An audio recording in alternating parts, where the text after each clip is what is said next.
শেখ হাসিনা দেশে ফিরবেন পশ্চিমা কূটনীতিকদের প্রত্যক্ষ নজরদারিতে। একরকম বলতে গেলে তারেক রহমান সরকারের মনে কোনো অসৎ উদ্দেশ্য যদি থাকেও, শেখ হাসিনা দেশে ফেরার পর তাকে নিয়ে কি করা হবে সেই বিষয়ে তো সেরকম কোনো অসৎ উদ্দেশ্য থাকলেও তার করার কিছু নেই। একই রকম আরেকটি জোর জল্পনা 2027 অক্টোবরের মধ্যে নতুন করে নির্বাচন হবে আওয়ামী লীগকে নিয়ে। সেই নির্বাচনে আওয়ামী লীগ ক্ষমতায় আসুক, এটাই চায় এখন আমেরিকা সহ সমগ্র পশ্চিম দুনিয়া, এমনকি রাশিয়াও এটাই চাইছে। আর ভারত যে শেখ হাসিনাকে চায় এটা তো বলাই বাহুল্য। গত 5 আগস্ট দিল্লিতে প্রেস কনফারেন্সে শেখ হাসিনাকে রীতিমতো উৎফুল্ল দেখাচ্ছিল এই কারণেই। এই জল্পনার বাস্তব ভিত্তির ব্যাপারে কোনো প্রকাশ্য তথ্য আমার হাতে এই মুহূর্তে নেই, সেটা দিতে পারবো না, থাকা সম্ভব নয়। কারণ কূটনীতিতে সবকিছু একেবারে লিখিত পড়িত হয় না। কূটনীতিতে চোখের সামনে যা ঘটে, চোখের আড়ালে ঘটে তার অনেক বেশি। আর কথায় আছে, যা রটে তার কিছু তো ঘটেই। সুতরাং জল্পনা বলে উড়িয়ে না দিয়ে দেখা যাক সত্যি কি কোনো বাস্তব ভিত্তি আছে এমন জল্পনার। যদি থাকে তো কি সেই বাস্তব ভিত্তি? এই আলোচনার দুটি অংশ। এক, পৃথিবীর কোন কোন দেশ কেন হাসিনাকে ফেরাতে চাইছে, এবং দ্বিতীয় অংশ, বাংলাদেশের সাধারণ মানুষ যে জল্পনা করছে তারাও কি চায় হাসিনা দেশে ফিরুন, তিনি ক্ষমতায় আসুন? কেন চায়? শেখ হাসিনার দেশে ফেরা, পশ্চিমা ডিপ্লোম্যাটদের পর্যবেক্ষণ এবং 2027 সালের মধ্যে সব দলের অংশগ্রহণের সম্ভাব্য নির্বাচন নিয়ে রাজনৈতিক বিশ্লেষণে নানা জল্পনা কল্পনা তৈরি হয়েছে। গত 5 আগস্ট দিল্লিতে আয়োজিত ভার্চুয়াল প্রেস ইন্টারঅ্যাকশনে শেখ হাসিনার বক্তব্য এবং ডিসেম্বরের মধ্যে দেশে ফেরার ঘোষণা এই আলোচনাকে নতুন মাত্রা দিয়েছে। এই ধরনের জল্পনা কল্পনা তৈরি হওয়া বা রাজনৈতিক অঙ্গনে তা আলোচনার কেন্দ্রবিন্দুতে আসার পেছনে থাকে অনেক ভৌগোলিক, রাজনৈতিক, কৌশলগত কারণ।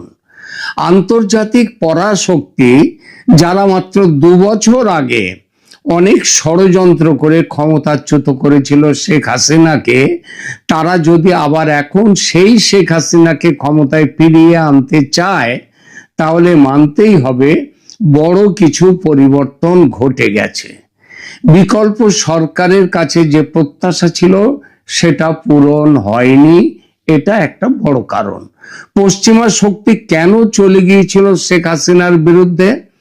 কারণ তাদের অভিযোগ ছিল শেখ হাসিনার আমলে যেসব নির্বাচন হয়েছে সেটা অস্বচ্ছ নির্বাচন।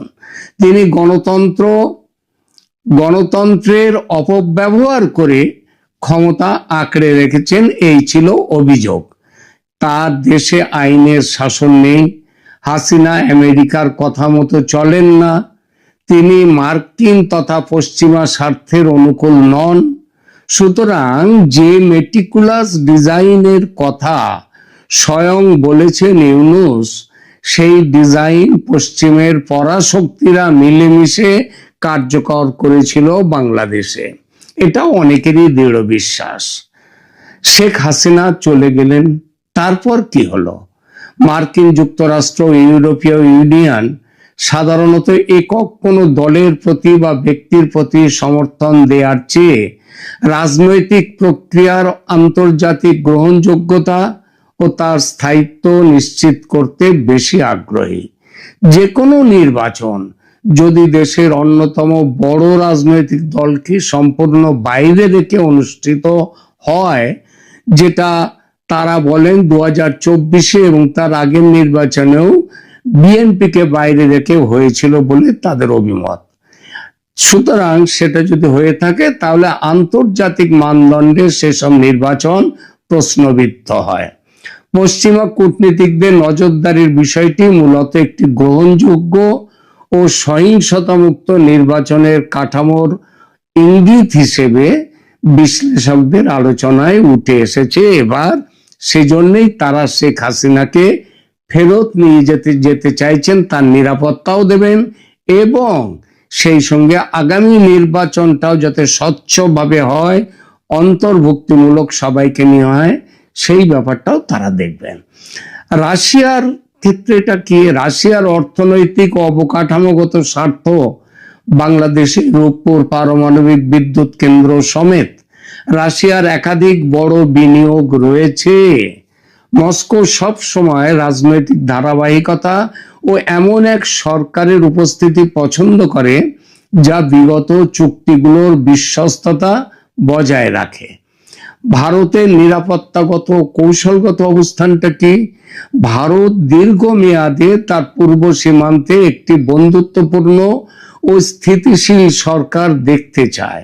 ঐতিহাসিকভাবে আওয়ামী লীগের সাথে ভারতের গভীর নিরাপত্তা ও রাজনৈতিক সম্পর্ক রয়েছে।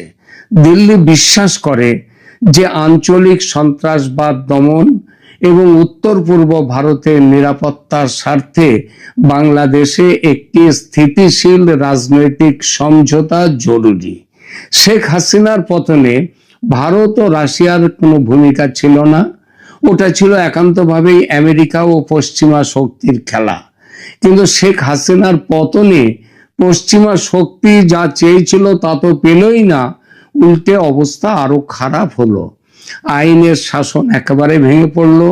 স্বচ্ছ ও সুস্থ গণতন্ত্র যতটা ছিল শেখ হাসিনার আমলে, সেটাও চলে গেল ইউনূসের আমলে।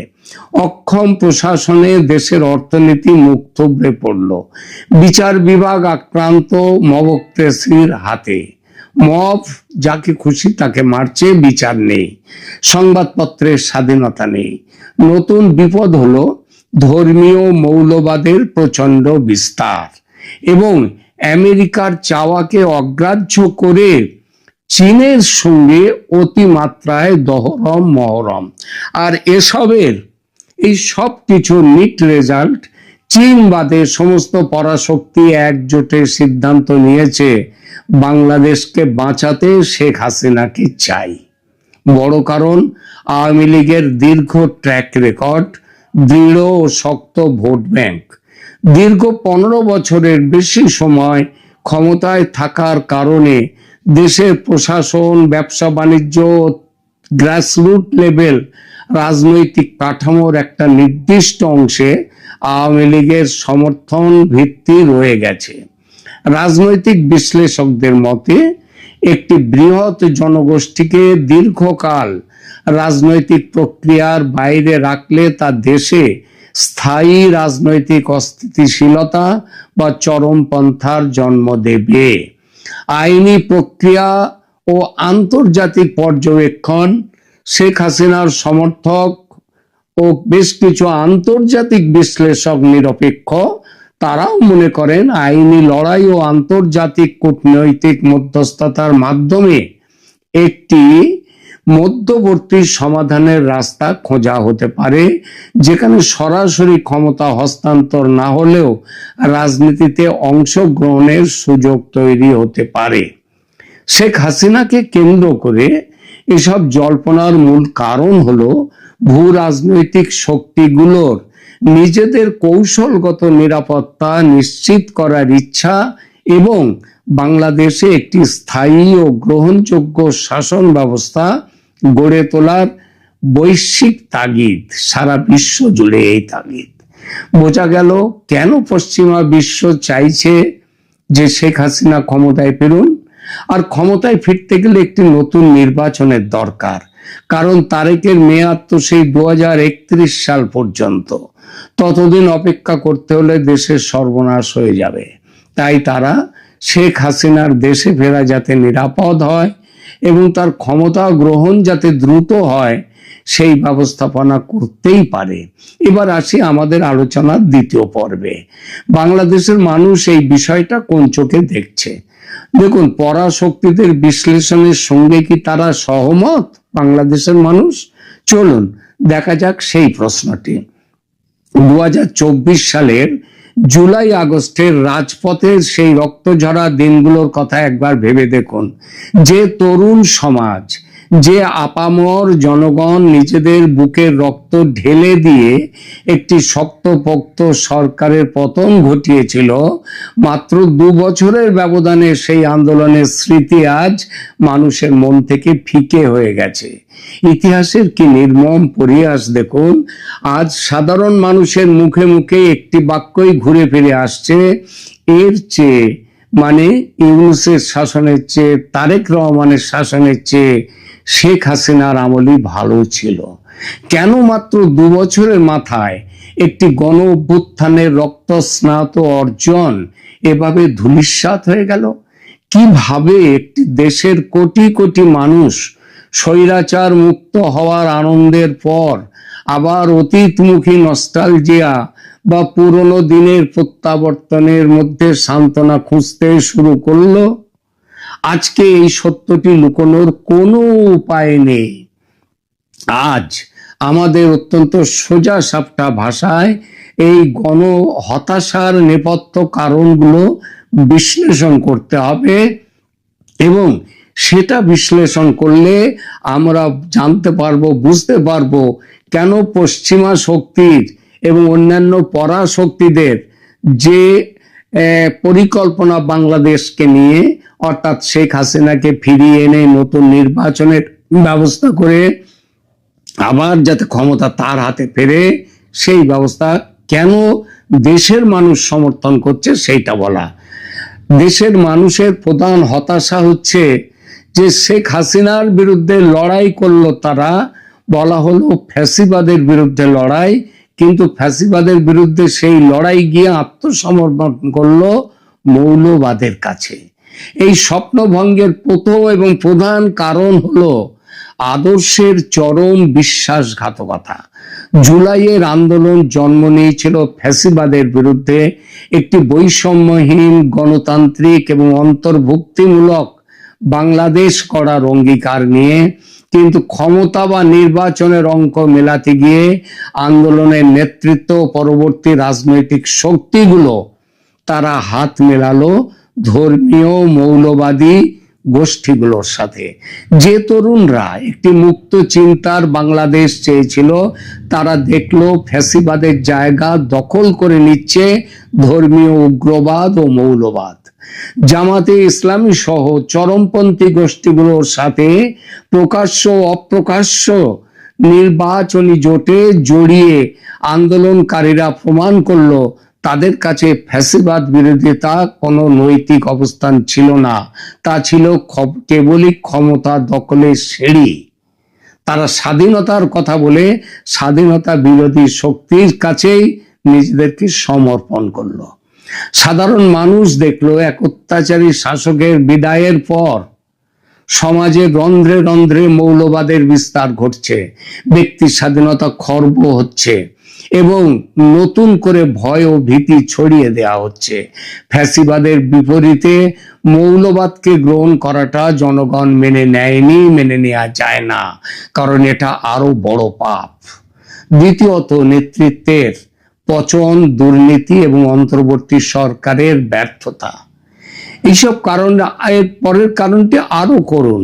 বৈষম্য বিরোধী আন্দোলনের যেসব তরুণ নেতাদের একসময় সাধারণ মানুষ মাথার উপর তুলে রেখেছিল, রাতারাতি তাদের বিরুদ্ধে চরম দুর্নীতির অভিযোগ উঠতে শুরু করলো।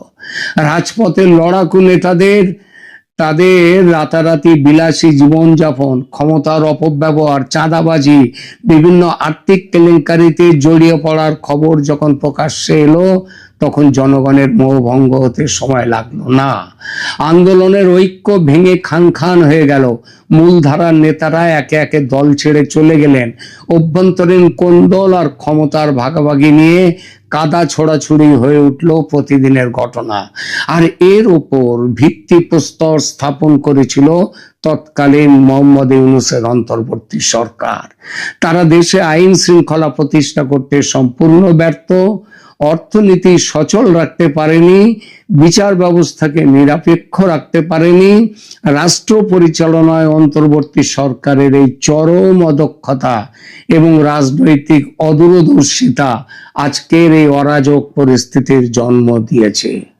আমেরিকা তবু চেষ্টা করেছিল ইউনূসকে হটিয়ে নতুন নেতা নিয়ে এসে পরিস্থিতি সামাল দিতে। এলেন তারেক রহমান।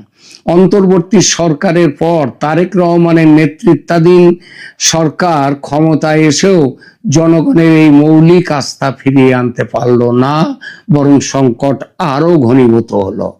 মৌলবাদ দমনে এই সরকারের, তারেক সরকারের অক্ষমতা, অনিচ্ছা নতুন করে বলার কিছু নেই।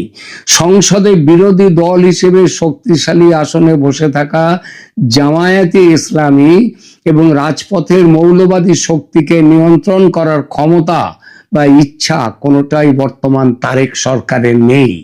ভোট ব্যাংক হারানোর ভয়ে কিংবা রাজপথের বিশৃঙ্খলার ভয়ে সরকার মৌলবাদীদের সামনে নতজানু নীতি গ্রহণ করেছে।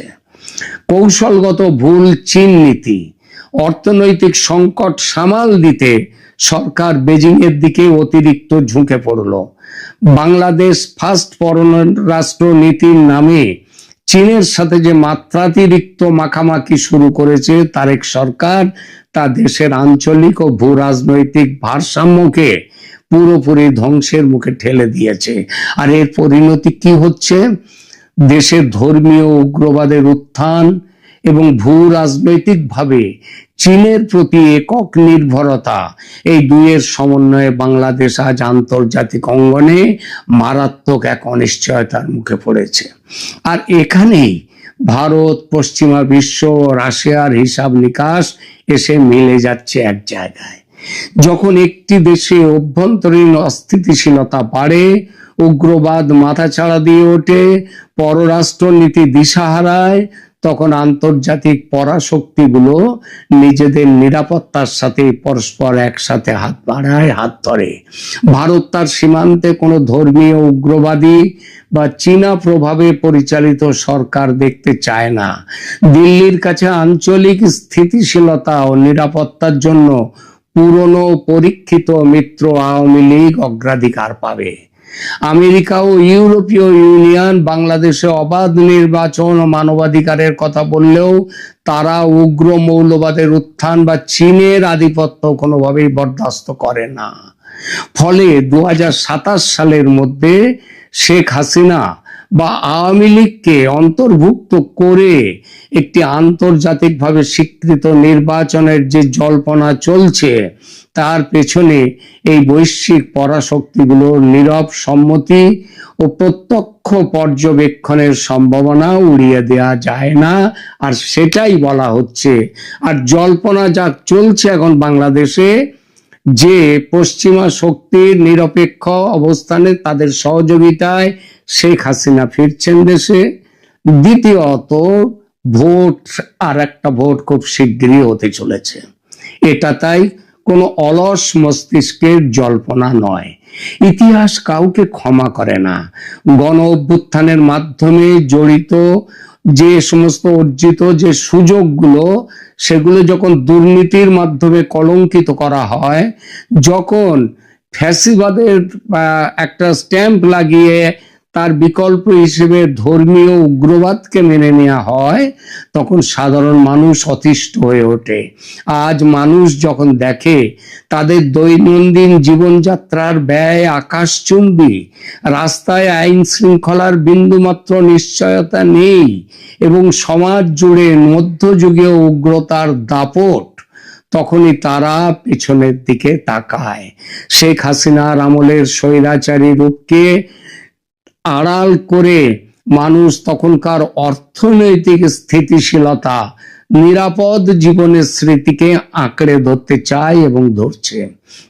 জুলাই অভ্যুত্থানের বীরত্ব আজ ব্যর্থ রাজনীতির বলি হয়েছে, আর এই ব্যর্থতার সুযোগেই রাজনীতিতে শেখ হাসিনার প্রত্যাবর্তন এবং 2027-এর নির্বাচনকে ঘিরে বৈশ্বিক পরাশক্তিগুলোর নতুন ছক আজ এত জীবন্ত ও বাস্তব রূপ লাভ করেছে।